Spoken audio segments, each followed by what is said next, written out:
മനുഷ്യൻ അധപ്പതിച്ചാൽ മൃഗമാകും, മൃഗം അധപ്പതിച്ചാൽ കമ്മ്യൂണിസ്റ്റ് ആകുമെന്ന് പറഞ്ഞത് സുകുമാർ അഴീക്കോടാണ്. ഈ തരത്തിൽ അതിക്രൂരമായിട്ട് കൊലപാതകം നടത്തിയെന്ന് മാത്രമല്ല, യാതൊരു വിധത്തിലുള്ള ലജ്ജയുമില്ലാതെ അവിടുത്തെ CPM-ൻ്റെ 11-ാം കല്ല് ബ്രാഞ്ച്, DYFIയുടെ 11-ാം കല്ല് യൂണിറ്റ്, കല്ല് പോലത്തെ മനുഷ്യന്മാരാണ് ഇവർ, കല്ല് പോലത്തെ മനുഷ്യന്മാർ ഇല്ലേ. ഞാൻ ഇന്ന് വയനാട്ടിൽ നിന്നാണ്, വയനാട്ട് വെറ്റനറി കോളേജിന് മുന്നിൽ സമരം ചെയ്തിട്ടാണ് ഞാൻ ഇന്ന് ഈ ചർച്ചയിൽ പങ്കെടുത്തുകൊണ്ടിരിക്കുന്നത്.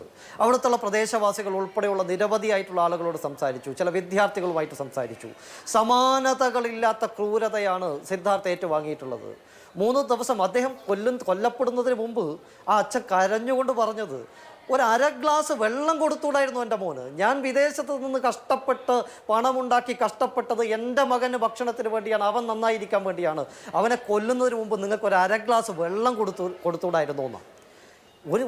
അത് കേൾക്കുന്ന സമയത്ത് നമ്മുടെയൊക്കെ മനസ്സിലേക്ക് വരുന്നൊരു വേദനയുണ്ടല്ലോ. നോക്ക്, മരിച്ചിട്ട് 18-ാം തീയതി ആ കൊലപാതകം നടന്ന് ഇത്രയും ദിവസം കഴിഞ്ഞപ്പോൾ ഇന്നൊരു ഫ്ലക്സ് ബോർഡ് പ്രത്യക്ഷപ്പെട്ടിരിക്കുന്നു. സമഗ്രമായിട്ടുള്ള അന്വേഷണം വേണം പോലും, കൊലപാതകികളെ അന്വേഷിച്ച് കണ്ടെത്തണം പോലും. മാധു, ഇവിടെ സംഭവിച്ചത് എന്താ? ആ വിദ്യാർത്ഥിയെ അതിക്രൂരമായിട്ട് 3 ദിവസം മർദ്ദിച്ചു. പെരുവിരൽ കൊണ്ട് അവൻ്റെ ശരീരത്തിലെ ഓരോ ഇഞ്ചിലും ചവിട്ടി നോവിച്ചു. 3 ബെൽറ്റ് പൊട്ടിത്തീരുന്നത് വരെ അടിച്ചു. അതുപോലെ തന്നെ വയറുപയോഗിച്ച് കഴുത്തിൽ കുരുക്കി. അതുപോലെ എത്രയെത്ര മൊഴികളാണ് വന്നിരിക്കുന്നത് സഹപാഠികളുടെ ഭാഗത്തു നിന്ന്. ഇത്രയും ക്രൂരമായിട്ട് പൈശാചികമായിട്ടുള്ള ആൾക്കൂട്ട വിചാരണ നടത്തി 135ഓളം വിദ്യാർത്ഥികളുണ്ട്. SFI എന്ന് പറയുന്ന സംഘടന ഭീകരവാദ സംഘടനകളെപ്പോലും നാണിപ്പിക്കുന്ന തരത്തിലേക്കുള്ള ഒരു തെമ്മാടിക്കൂട്ടമായിട്ട് മാറിക്കഴിഞ്ഞിരിക്കുന്നില്ലേ? ഇവരാണോ സോഷ്യലിസം പറയുന്നത്? ഇവരാണോ സ്വാതന്ത്ര്യം പറയുന്നത്? ഇവരാണോ ജനാധിപത്യം പറയുന്നത്? ഈ തെമ്മാടിക്കൂട്ടങ്ങളുടെ മുദ്രാവാക്യമാണോ ഇത്?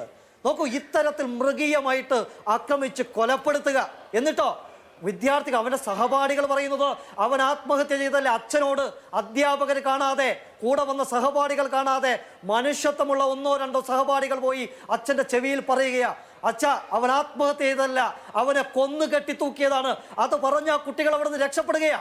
ആ കുട്ടികൾ അച്ഛനോടോ അമ്മയോടോ സംസാരിക്കുന്നുണ്ടോ എന്ന് നോക്കാൻ SFIയുടെ സംഘമുണ്ട്, CPM-ൻ്റെ സംഘമുണ്ട്. കേസ് മുഴുവൻ അട്ടിമറിക്കാനുള്ള ശ്രമം നടത്തു. നേരത്തെ പറഞ്ഞല്ലോ, ഡീൻ എന്ന് പറയുന്ന ഒരു മഹാൻ. ആ ഡീനെ കുറിച്ച് പറയുമ്പോൾ എന്തിനാ SFIക്കാരാ നിങ്ങൾക്ക് പൊള്ളുന്നത്? ആ ഡീൻ എന്ന് പറയുന്ന മഹാൻ ചെയ്ത പണി എന്താണെന്നറിയോ? ആ ഡീൻ ഈ നിലവിളി കേട്ടിട്ടുണ്ടായിരുന്നില്ലേ? അവിടെ 3 ദിവസമായി നടന്ന ഈ സംഭവങ്ങളെല്ലാം ഡീനിന് അറിയാമായിരുന്നല്ലോ. അദ്ദേഹത്തിനല്ലേ ഹോസ്റ്റലിന്റെ ചാർജ് ഉള്ളത്. എന്തുകൊണ്ടാണ് ഡീൻ ആ വിഷയങ്ങളിൽ ഇടപെടാതിരുന്നത്? SFIക്കാർക്ക് എന്ത് തോന്നിവാസവുമാകാം. SFIക്കാർ എന്ത് തോന്നിവാസം ചെയ്താലും അതിൻ്റെ സംരക്ഷകനായി നിൽക്കുന്നത് ഈ ഡീൻ എന്ന് പറയുന്ന മഹാനാണ്. എല്ലാവിധ പാർട്ടിക്ക് വേണ്ടി എന്ത് വിടുപണിയും എടുക്കാൻ വേണ്ടിയിട്ട് നിയോഗിക്കപ്പെട്ടിട്ടുള്ള ആളാണ് ഡീന്.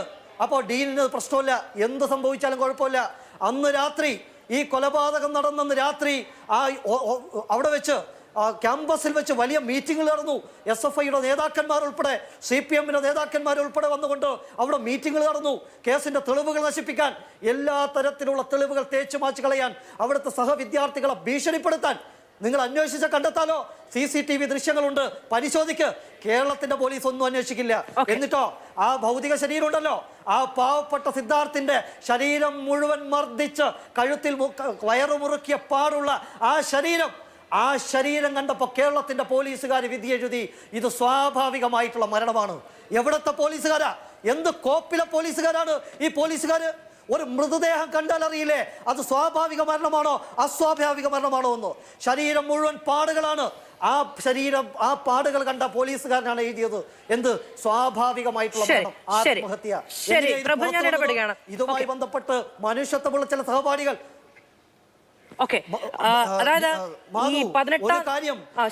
പാർട്ടിയുടെ ജില്ലാ സെക്രട്ടറിക്ക് ഉൾപ്പെടെ അല്ല മാധു, അവിടുത്തെ പാർട്ടിയുടെ ഗഗാറിൻ എന്ന് പറയുന്ന ജില്ലാ സെക്രട്ടറി ഉൾപ്പെടെയുള്ള ആളുകൾ ഈ കേസ് അട്ടിമറിക്കാൻ ശ്രമിച്ചിട്ടുണ്ട്. ഞങ്ങൾ ആവശ്യപ്പെടുന്നത് ഈ കേസ് അന്വേഷണം പൂർത്തിയാകണമെങ്കിൽ, ഇത് കൃത്യമായി നടക്കണമെങ്കിൽ ഡീനിനെ ഉൾപ്പെടെ പ്രതി ചേർക്കണം. അവിടുത്തെ ഗഗാറിൻ എന്ന് പറയുന്ന CPM-ന്റെ ജില്ലാ സെക്രട്ടറിയെ ചോദ്യം ചെയ്യണം. ഇവർക്കൊക്കെ കൃത്യമായ പങ്കുണ്ട്. അധ്യാപക സംഘടനയിൽ